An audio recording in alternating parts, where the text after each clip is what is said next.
China has slapped a draconian law, a new law in Hong Kong.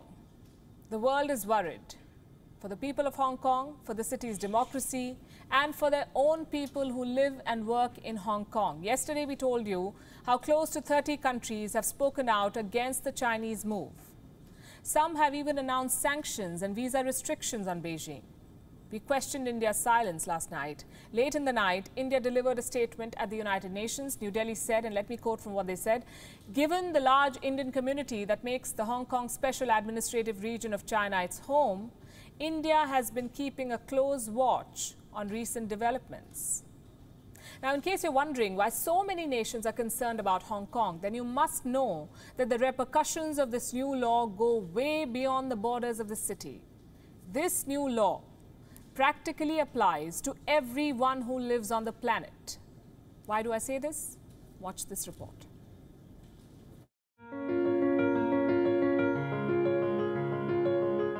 The national security law has transformed Hong Kong into a black hole. Landing in the city means getting sucked into China's dysfunctional legal system. You could be arrested for violating this draconian law. In retrospect, and outside Hong Kong, you may never find out what your fault is. The crafty dragon will place it under a clause of its choice.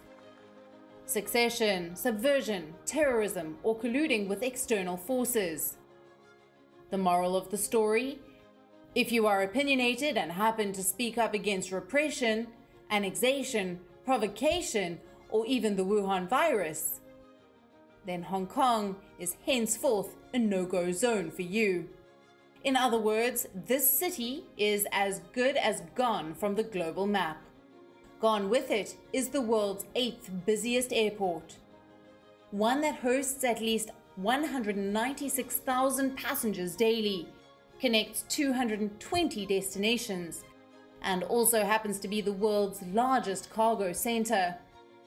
At least 120 airlines have flights to Hong Kong. There is no word on how many of them will resume operations to the city.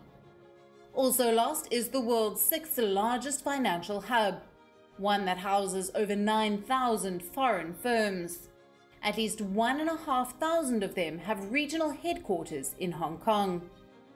What attracted businesses to Hong Kong was the city's freedom from Chinese laws. That no longer holds true. And lost with Hong Kong's democracy is its importance in the business landscape. The city has a sizable expat population, at least 690,000 foreigners living in the city. Half of them are from the Philippines and Indonesia. There are at least 35,000 Britons and 14,000 Americans. Where do they go? Staying in Hong Kong means opening your homes to Chinese laws. Is it worth it? Hong Kong's loss comes at a heavy cost to the world, and India too will be feeling the pinch, be it in terms of people, exports, or imports.